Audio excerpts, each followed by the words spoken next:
अस्सलामु अलैकुम। एक दिलचस्प हकीकत, कुरान में औरतों को खेतियाँ क्यों कहा गया है? कुरान पाक में बीवियों को खेतियाँ क्यों कहा गया? ये कुरान पाक का इजाज़ है कि कुरान पाक पर जितना गौर किया जाए उतने ही ज़्यादा मफाहिम समझ में आते हैं और नए तरह से वो मफहूम खुलकर आपके सामने आ जाते हैं। हमारे यहाँ एक आयत का अमूमन मियाँ बीवी के जिनसी ताल्लुक की हद तक महदूद कर दिया जाता है। यकीनन सियाक़ सबक के हवाले से देखें तो हुक्म ऐसा ही है, लेकिन सवाल ये है कि इस आयत को बड़े कनूस पर क्यों नहीं दिखाया जाता। पहले सूरत बकरा की आयत मुबारका देखें। निसाउकुम हर्सुन लाकुम फातु हर्साकुम अन्ना शीतुम।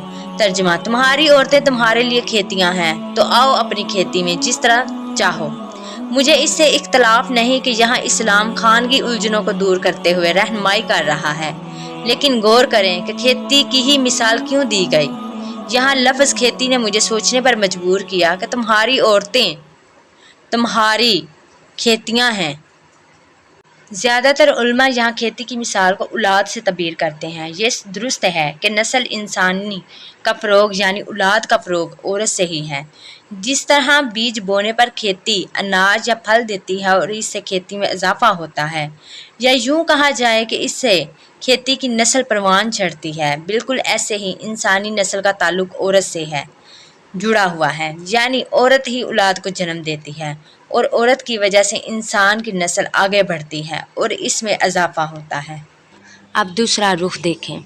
आप किसान हैं, आपके पास ज़मीन है, मगर आप उस पर तवज्जो नहीं देते, उसकी बढ़ोतरी के लिए पैसे खर्च नहीं करते, उसे वक़्त नहीं देते, उससे मोहब्बत नहीं करते, अपना आराम व सुकून कुर्बान करके उसकी खिदमत नहीं करते, उसे हरा भरा बनाने के लिए अपने आराम को भूल नहीं जाते, उसकी तरफ आने वाले सूर और दीगर जानवरों से उसकी हिफाजत नहीं करते, उसे दूसरों की गुज़रगाह बनाने से बचाने के लिए कोशिश नहीं करते, उसे उसके मिजाज के मुताबिक कम या ज़्यादा धूप से नहीं बचाते, उसे उसकी ज़रूरियात का पानी मुहैया नहीं करते, तो क्या होगा?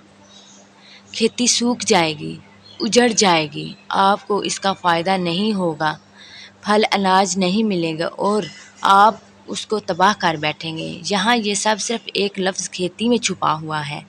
अगर आप शादीशुदा हैं तो आपकी बीवी भी उसी खेती की तरह आपकी तवज्जो चाहती है। वो चाहती है कि आप हर बात भूल कर उसके नखरे उठाएं, उसे तवज्जो दें, उससे अपनी मोहब्बत का इजहार करें, हर रोज़ उसके आस पास रहें, उसकी ज़रूरियात का ख्याल रखें, उसके मुहाफ़िज़ बनें, उस पर पैसे खर्च करें, उसकी तरफ देखने वाले सूरमाओं को भगाएं, उसको खुश देखने के लिए उसके आराम व सुकून के लिए मेहनत करें। जब आप उसे ये सब मुहैया करेंगे तो यकीनन वो हरी भरी रहेगी, उसका लहलहाना आपके दिल को खुश करेगा। लेकिन अगर ऐसा नहीं करेंगे तो वो मुरझा जाएगी और फिर उसे देखकर आपकी भी खुशी महसूस नहीं कर सकेंगे। ये फितरत है, ये कुदरत का असूल है और ये कुरान की एक आयत में छुपी एक हकीकत है। अपनी बीवी को तवज्जो दें, इज़्ज़त दें, रोज़ाना की बुनियाद पर उसे वक़्त दें, उसकी ज़रूरियात को पूरा करें। औरत इतनी ही तवज्जो चाहती है एक किसान अपनी खेती को देता है। लेकिन आपको इस आयत मुबारका की जहाँ कहीं भी तशरीह मिलेगी तो वो सिर्फ जिनसी मिलावता की महदूद मिलेगी। हालांकि इस आयत का सिर्फ एक लफ्ज़ इतना वसी मफ़हूम रखता है कि मुझ जैसा इंसान पढ़ कर दंग रह जाता है।